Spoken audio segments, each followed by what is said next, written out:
யார் என்னை சரணடைகின்றாரோ தன் ஆன்மா ரூபமாக அவனை நான் காத்தே தீருவேன் என்று தன் பக்தர்களுக்காக விஸ்வரூபம் கொண்டவள் யார்னால் இந்த மேச்சேரிதாய்தான்.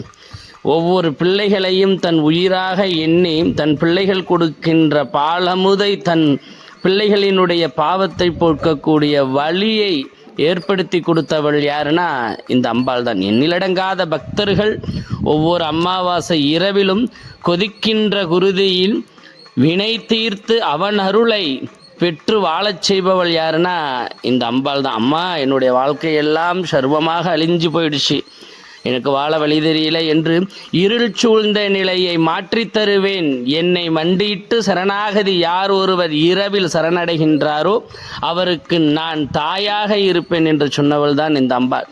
பொன்பொருளை கொண்டு என்னை அடைய முடியாது, உள்ளத்தை கொண்டு என்னை அடைந்து வெற்றியை காணலாம் என்று தன் பிள்ளைகளுக்காக அவதாரம் கொண்டவள் தான் இந்த மேச்சேரி தாய். வருகின்ற 19/11/2025 நடைபெறக்கூடிய மகா அமாவாசை பூஜை எண்ணிலடங்காத அற்புதம் நிறைந்தவை.